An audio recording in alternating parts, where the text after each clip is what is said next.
Ladies and gentlemen, welcome back to the Safe Room. I'm your host, the President Sean Williams. We're back with another episode. Fun fact, I'm recording this. It's a back-to-back for me, so I might lose my voice after this. Who knows? But today we have someone that I met over a year ago, and it's long overdue that I've had this person on the podcast. And listen, like it's an international connection, all right. Like this person's not coming from Canada, and like, she's coming from like all the way across from Spain, I believe, right? Yeah, from Madrid. Yes. So like in the building today, we have Miss Yolanda Brown. How are you doing? Yeah, fine. Just been out for, because I work, I have two jobs. I'm also dealing with festivals and production. And it's a little bit of mess because I'm on my own. I'm the only independent producer. And I'm sending the project to festivals. And I've been to also to Canada, Toronto, where that's where I met you. And this year I was nominated too. We had an award for the best poster, movie poster. But Nicole was there for me because I couldn't travel. And I was in Amsterdam. So I was nominated in Amsterdam. It's a TV that is a very good one too. And we were also in the premiere in Sounds of Freedom from Alejandro Monteverde. I met him in Amsterdam. So I'm very glad I'm meeting people and connecting people because this is a hard job. So what I love from this job is traveling and meeting new people. Yeah, new people mostly. Yeah. Absolutely, absolutely. And let the people know exactly what you do, because that's something I did not share in the beginning, but I want you to kind of share with everyone exactly what's your role or your occupation, your profession. Yeah, well, I'm a writer. Also, I'm normally I work in a high school as a English teacher, but I wrote a script for TV. It's a comedy. We made a pilot TV series for TV series, and I'm the producer, writer, and I directed it a bit with another friend that is Kevin Ramos, and he's the great director. And also, I act in a movie that is very difficult because I do all the things at the same time. So I had a little help from my friends. We could finish the pilot, and that's where we're on now. So we're moving the pilot everywhere. Yeah, listen, guys. Basically, she's in the writing business, filmmaking as well, and may I just say, award winning. And we have awards, so I think 100 more or less. But most of them, I think the great ones, maybe like 20. And we are going in November to Girona, in a place in Spain too. We are nominated too. On the last one, the last festival we are waiting for is Sundance. We are waiting for Sundance, but I don't know if we are on the line of Sundance because everybody tells me that they prefer another type of script, but I don't know. I'm trying. So Right. Absolutely, absolutely. And for people who don't know, Yolanda and I, we met back at the Toronto International Nollywood Film Festival last year. yes. Such a wonderful time meeting you. And again, like just the amount of people that were there, it was absolutely crazy. Yeah, but I love that. I think I believe in crazy people because they have the craziest ideas to do things. So connecting people, different people and from other places, that's what I like. And Teams was really great. They were a great festival. I enjoyed a lot. And I didn't know I got the award. So I say, why not? We can try. So I got the flight to Toronto and I turned up there. So I say, okay, I'm here.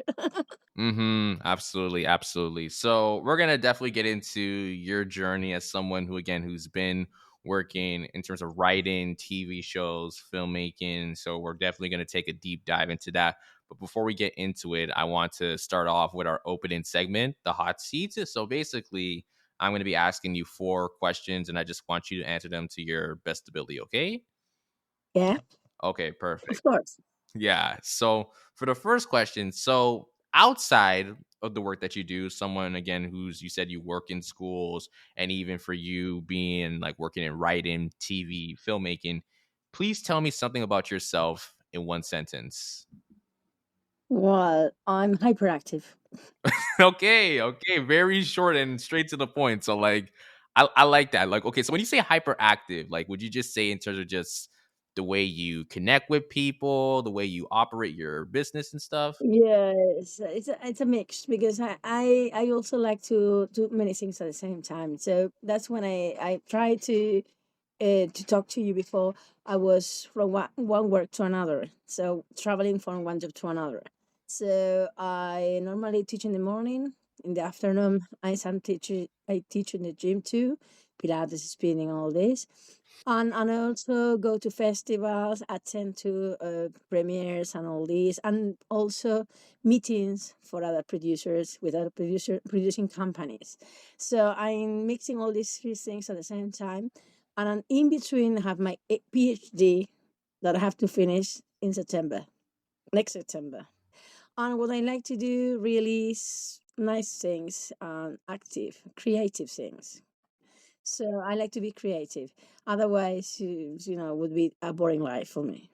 Yeah, I feel you. It's good to always have different things that you can kind of lean towards and work on different things. So I think that's really cool. Yeah, I also work in fairs. I used to be an air hostess before all that, before teaching. I used to work in congresses and meetings and a stewardess. Also PR for discos. I also used to dance choreography for TV shows. So many things. Yeah, for sure, for sure. Okay, going on to the second question I have for you. So, who was one maybe actor or actress that you were very motivated by when you got into like, the whole filmmaking, TV side of things and like you kind of see as like a mentor? Well, I don't have in mind one type of actor or actress, but I love the job. For example, Johnny Depp. I think he changed character every time he acts, so I think he's marvelous too. I don't have a type, but I like people, actors, to be creative, not only dedicated to one role.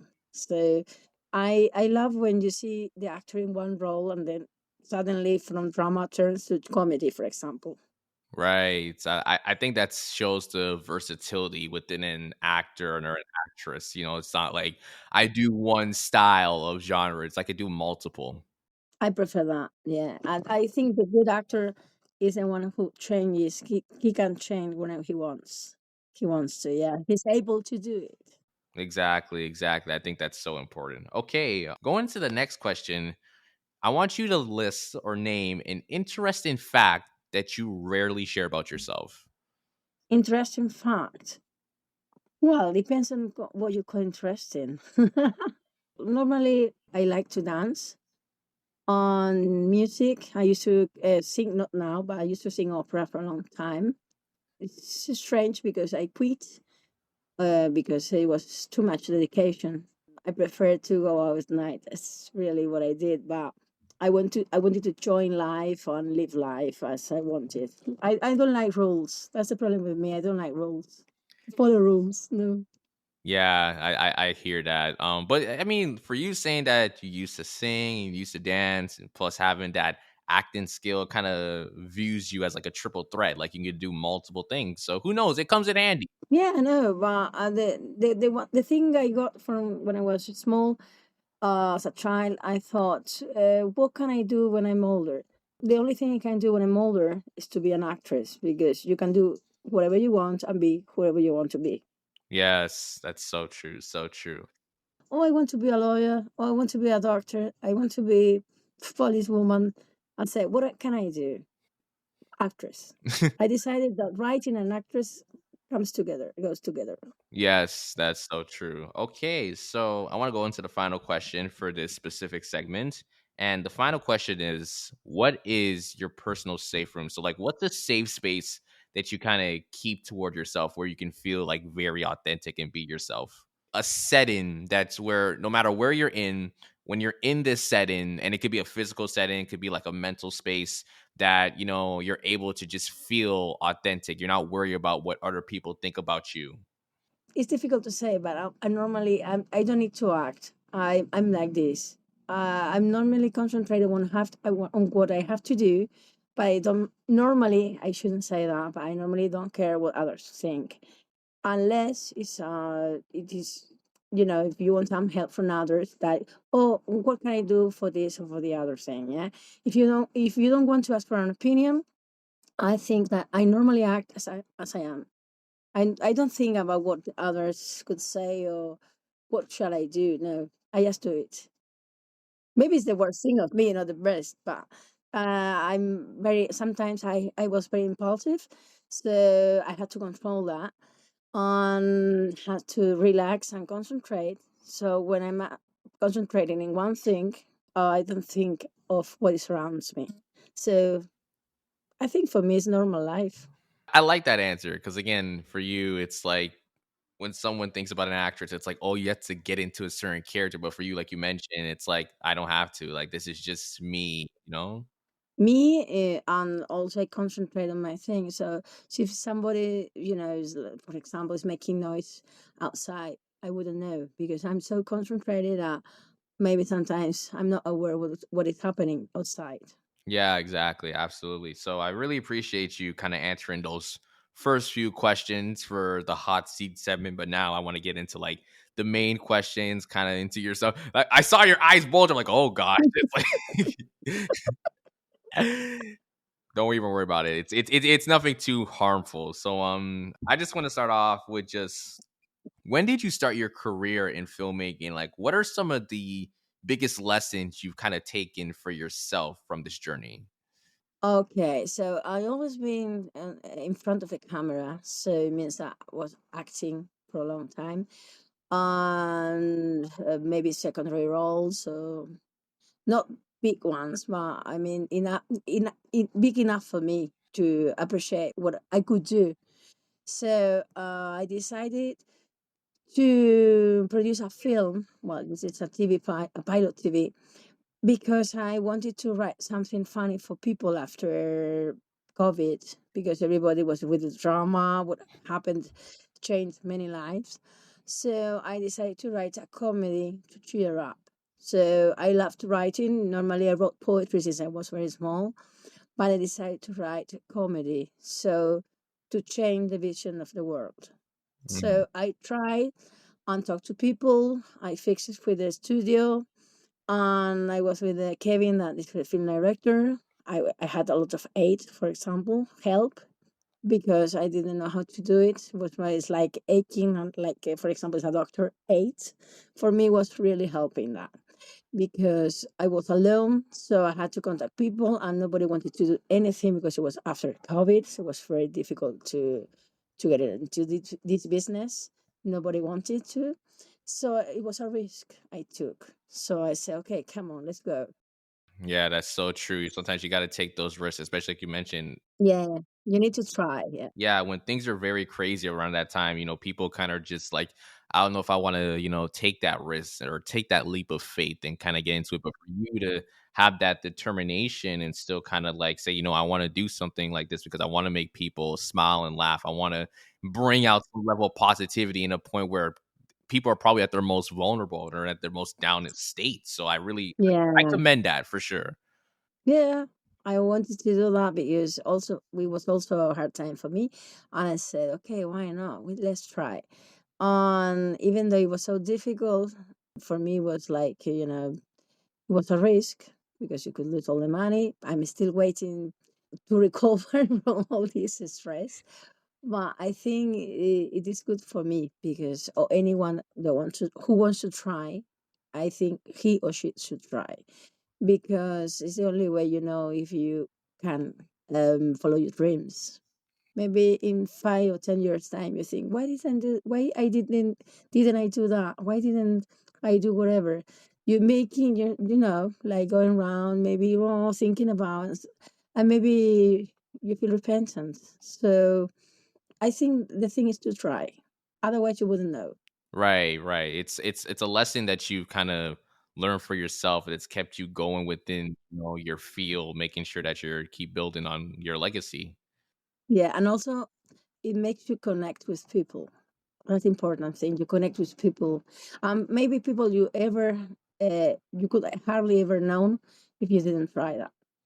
Yeah, for sure, for sure. Okay, I have a follow-up question before you get into the next question. So knowing that you had to like take those risks and everything, like outside of what you just told me right now, could you name like another moment where you tried to, maybe run a project or like be part of something that had to do with like working with a team and like things just did not go out the way that you seemed it to be, but still found a way to like make it work in the end. Yeah, that's what it happened really, because we were in the middle of this COVID season. After that, nobody wanted to join the project. And I have to call friends and make castings and all these, well, auditions. Yeah. So to get together with all those people was very difficult because they were coming from, for example, Ramon, the bouncer, came from the north, and because he believes in the project, so he came to Madrid only for that purpose. I feel grateful for that because you join people that really believe in things. And in the end, we didn't know if we could do it, we could make it. So it was for only a weekend. We started on Saturday morning, we finished on Sunday night, and it was like 12 hours.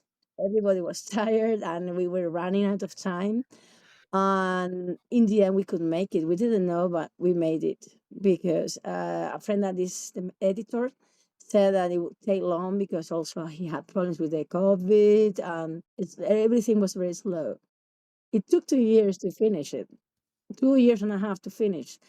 Only a pilot for me was long, but in the end, we could. That's the thing.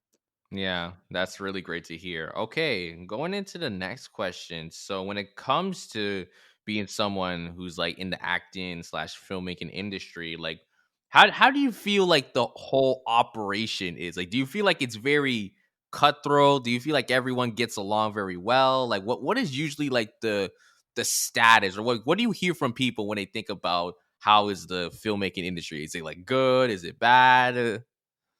Well, in Spain, normally, well, they think that it's not going very well because nowadays, that the film industry, also in USA, due to AI, yeah, artificial intelligence and all this, they're having it's a big issue. And they're having problems with the scripts and the writing, producing all the scripts for comedies or dramas, and they don't know what they're going to do because USA is the main country that sells and makes a lot of films every year, and also Bollywood, Nollywood, and Spain is only a little bit in the map, a little bit, a small area, and we produce a different type of cinema.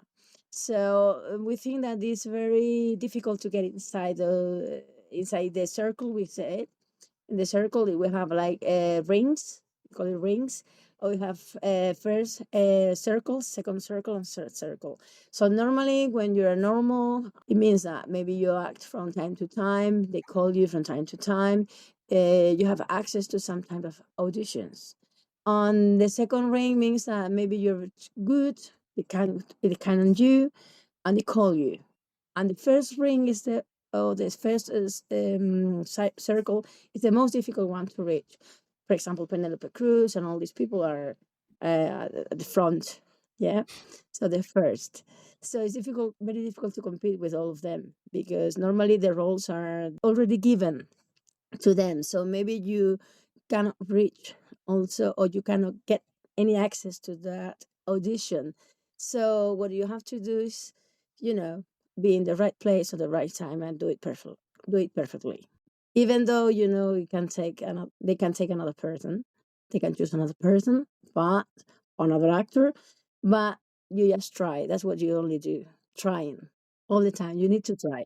That's so true. That's so true. And I love how you broke it down in the way of like the first circle, the second circle, and the third circle. So like this is very narrow. So everybody knows each other, and when you get to the other circle, you're known, or you're well known or recognized by someone, or somebody likes you, or they saw you acting in some place and they want to try again with you in that film, whatever.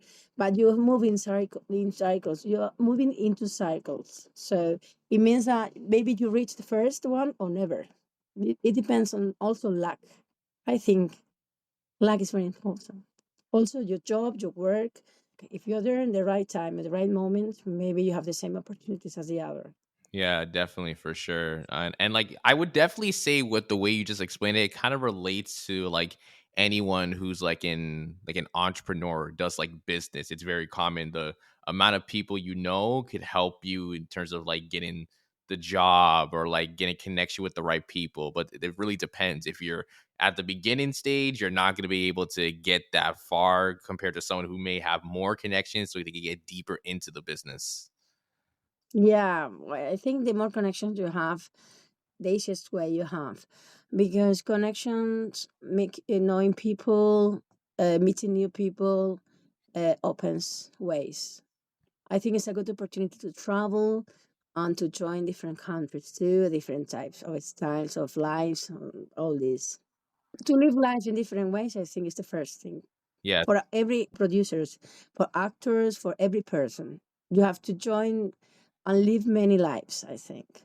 definitely, for sure. Okay, so my next question I have is related to again some of your accomplishments. Again, you've been recognized for your work at like multiple film festivals, like I mentioned before, the Toronto International Nollywood Film Festival. So I wanted to ask you as well, why do you believe having film festivals where you're able to recognize the, the different actors and actresses, especially those who are like maybe underrepresented or do not get enough traction from like different sources or outlets? Like, why do you believe it's important to have these types of events so maybe it could be good for their career? Well, I think it's a way to show your work. So if you show your work, you show the actors and you show the team, the whole team. The musician that is Jose Prieto that lives in Los Angeles. He lives there. He's from Madrid, but he works in LA. And I'm not only showing my work, I'm showing the work of a huge team that believed in a project, on a project. So if they believe in a project, and you can show the project anywhere in the world. And for example, in India, we have like 10 awards, England, Toronto, Sweden, Switzerland, Holland. I think that if you show your work to the world and in different parts of the world, they recognize your job, your work that is well done. I mean, I think it's the best thing you can have. Maybe you win, maybe not. Maybe somebody can buy your project, maybe not. Or maybe you co-produce with someone you don't know. You never know what would happen. But the thing is that we are very glad that from different parts of the world that our project they liked our project a lot because it's not the same. I don't think you have the same the same things in USA, in Canada, UK, France, also in France, in Paris, we won an award too, Italy.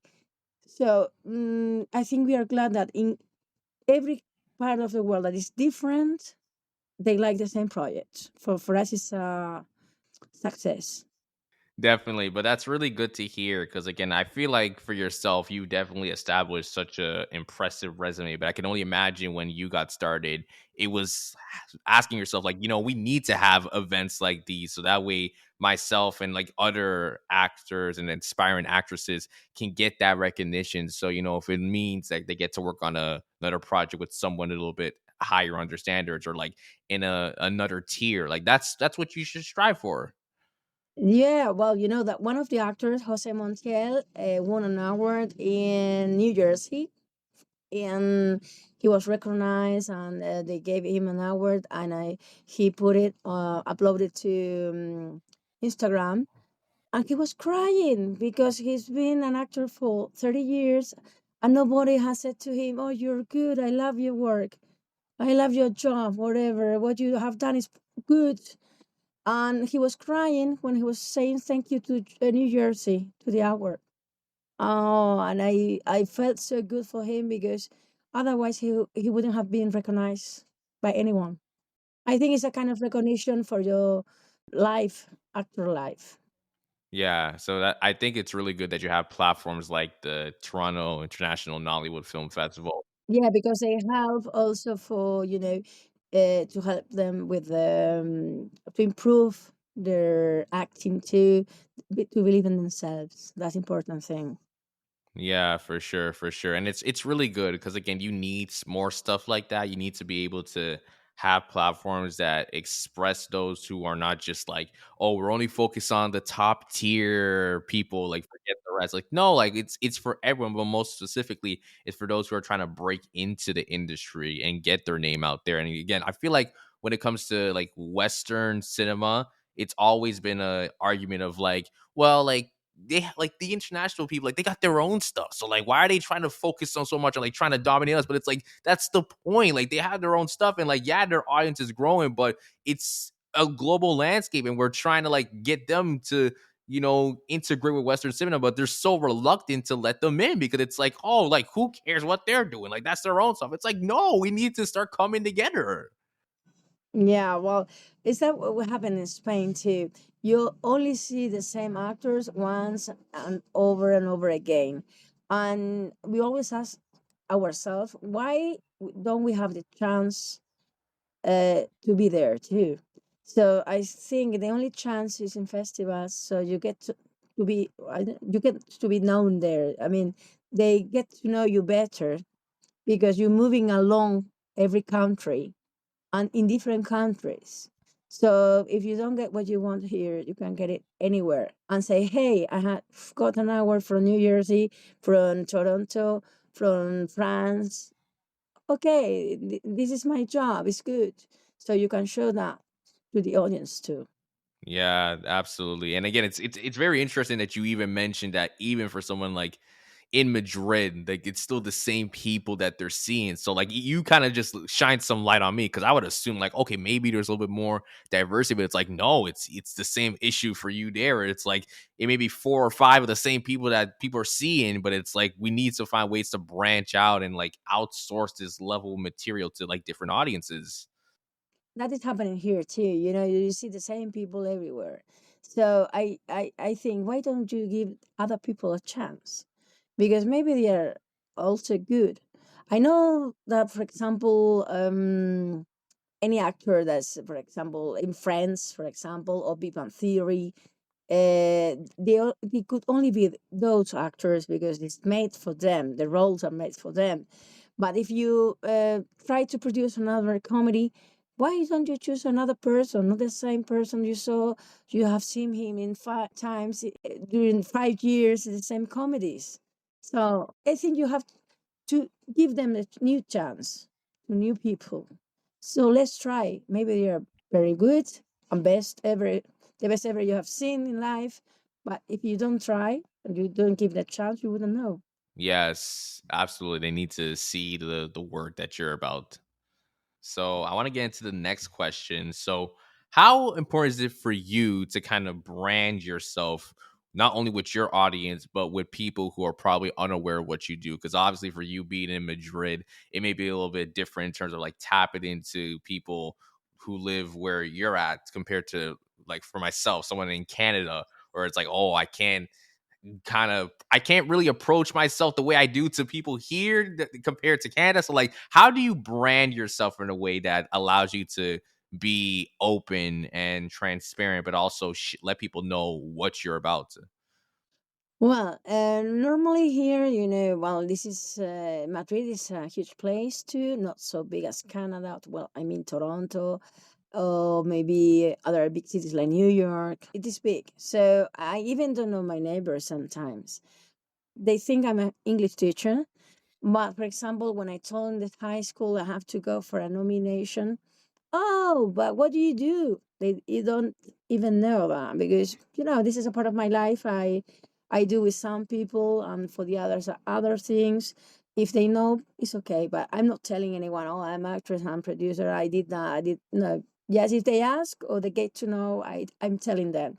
But for example, sometimes Well, it happened to me once when I went to the supermarket, and the girl recognized me from because she saw a TV comedy 2 months ago, and she told me, "Oh, but I think I know you from somewhere." I said, "I don't know, maybe I don't know," and she said, "Yeah, I think I know you," and she was thinking, "Oh, you're on TV." Say, "Oh yeah, hi," and she was glad to say, "Hi, how are you?" Say, I'm fine, thank you."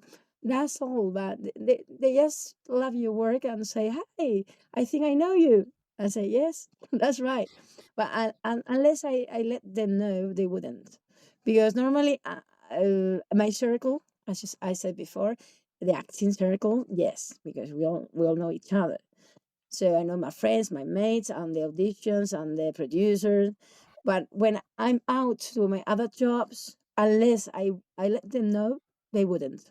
Or if they don't see you because there are many people on TV, or I think you resemble, I think you look like someone. Uh, unless you say yes, they may think, but they don't know. I feel that's really good though because like it shows that even with people that you connect with who say like, "Hey, I think I see you on TV," like you're getting that level of recognition where people are seeing the stuff that you're doing and people are actually connecting with you. And I feel like for a lot of us who maybe even like actors, actresses, or even for myself being an entrepreneur, that's the best type of gratitude that you can get at some point to be able to say that I have people who are acknowledging the stuff that I do. We don't take that chance to say like, you know what, that's a win in my book. Everyone just assume like, oh, if I don't have like the most followers or like if I don't get like 1,000 views, just like, but you have people on the street there. It's like, hey, I see you. Like you're doing some amazing things. Like we need to take those moments to really appreciate, people recognizing our work. Yes, because I think networks, for example, or sites, Instagram, TikTok, all these, I think it's a little bit fake because you can buy followers. So I don't think it's real. Sometimes you use it to spread or to show your work. So somebody sees you, sees you here, there, and everywhere, on Facebook or Instagram, whatever. But yes, but I don't think I think it's a bit of fake because it's artificial intelligence, and you're not dealing with real people sometimes, so you wouldn't know. So I live one to one. So I don't like I like to see the face of the others.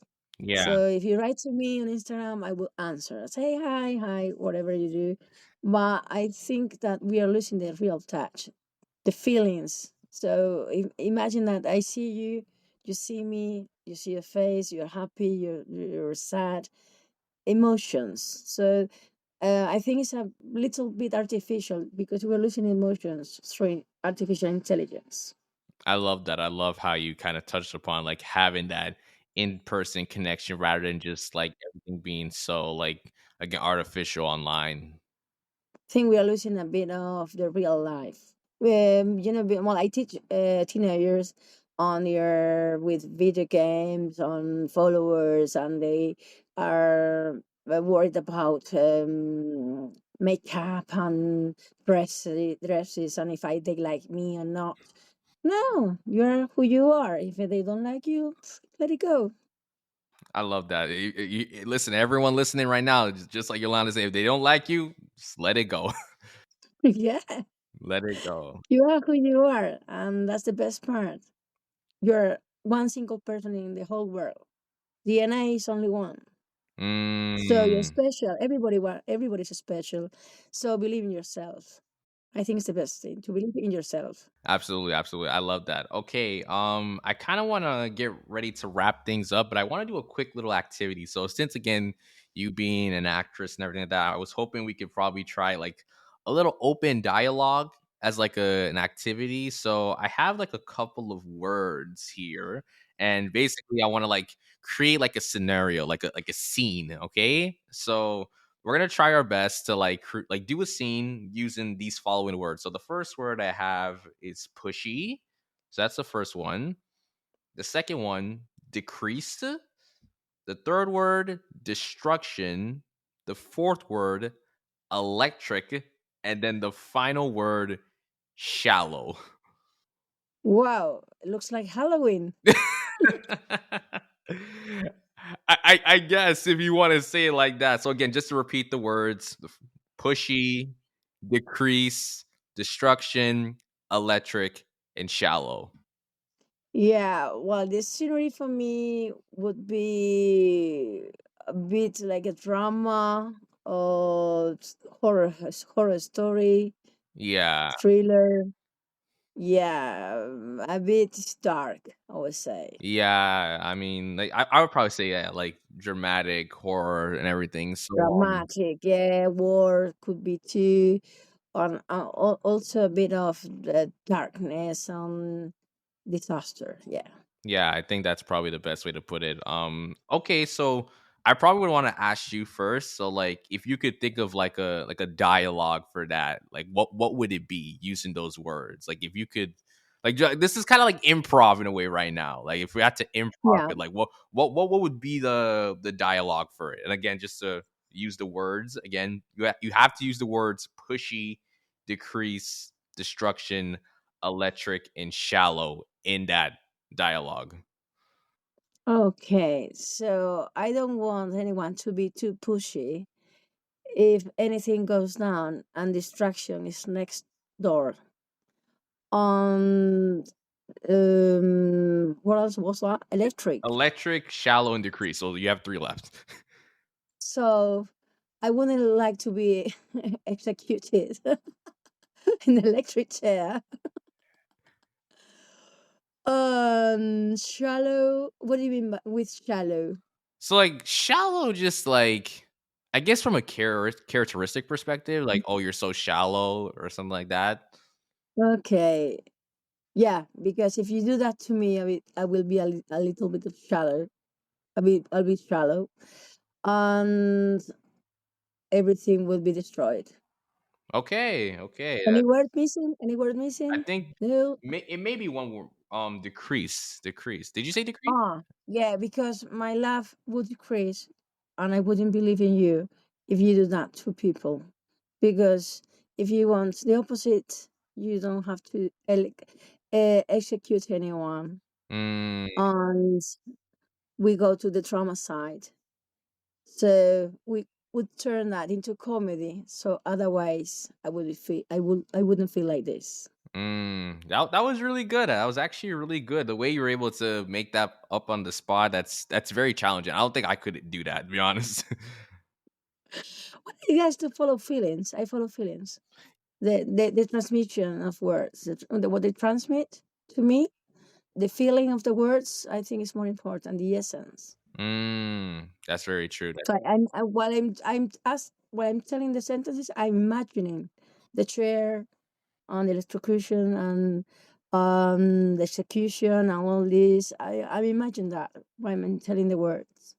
Okay, yeah, that's so true. All right, perfect. That was really good. Thank you, Yolanda, for kind of helping me with that activity. That was really good. I do have one final question I want to ask. So, what is one takeaway that you want to share with everyone who's listening right now, whether they are an actor, an actress, or whatever profession they are in? Like, what is one thing you want to kind of share with them that's going to be, helpful for them to kind of just build, keep learning, and just, growing their new or their own legacy? Well, for any job or for any purpose in life, I think you have to follow your dreams. To follow your dreams means also study, read, watch, see, listen. To be alive means that. Otherwise, if you're not alive, you wouldn't see, listen, talk, feel, and taste. So I think you have to taste life in every single thing you do. Put your heart. I like that. I'm honestly, I might have to take that phrase from you and just like start telling people that because that was really good. That was really good. Yeah, feelings, senses. That's what's the most important thing for any human being or any person in life. So, feelings, senses, that you feel you're alive and you put your heart on everything you do, and also be kind to people, Yes. love people. Absolutely. Be kind to people. I love that. Okay, that's pretty much all the questions I have for today. But Yolanda, I just want to say thank you again for coming on the Safe Room podcast. We really appreciate your time. Yeah, me too. I was very glad to join you in this interview. Also, I was so stressed because I've been running from one place to another. But if you want to join me at the time, I'm free because I want to join you and all the people that are listening to us right now. And if I can help anyone, for me it's perfect because I love helping and I love to do the things to people. If they need me, I'm there. So that's the point. So I'm friend of my friends, but also friends of people that may come, they can become friends too. So close the door to people because you, if you, in the case you don't know them, because maybe when you get to know them better, you will think, why I did them, why I wasn't friend with him, because I wasn't friendly. I think the best thing in life is to be kind, friendly, nice, because it makes the world to be better. So I'm very glad to join you and to talk to you and to meet you again because I haven't seen you from last year. Since last year, I haven't seen you. I was supposed to be coming again to Toronto, but it was so difficult because my flight to Amsterdam was the next day after the TINFF Festival. So I hope to be there another time and we can meet again and join again because I had a really nice time. Yes, absolutely. I had a nice time too. But again, thank you again for coming on. Do you want to like put your social media, let people know where they can follow you? Of course, why not? I can follow you. You follow me. We follow everywhere. Anyone. We follow all together. Yes, follow me, and I will add people that, for example, if somebody is listening to us and he or she wants to write to us or to me, I can answer too. Okay, perfect. So yeah, where can people find you on social media? Like you just let us know. Yeah, well, I have three sites but one is brown.secondary. That is one of them on Instagram. On I have three. I explain why because one was when I was a model, actress model. The other one was like more of my friends and all this. And the latest one is one from high school, but I don't put things from high school. But I wanted to be like more serious, and this is producing one with all the awards. So in brown.secondary, you can find me anywhere, anytime. Okay, perfect. Again, thank you so much to Yolanda for coming on, and thank you for everyone listening to the Safe Room podcast. You can check us out on Spotify, Apple Podcasts if you want to listen to the full episode. You can follow us on Instagram at the Safe Room Official and subscribe to our YouTube channel as well. But until then, we'll see you guys next time.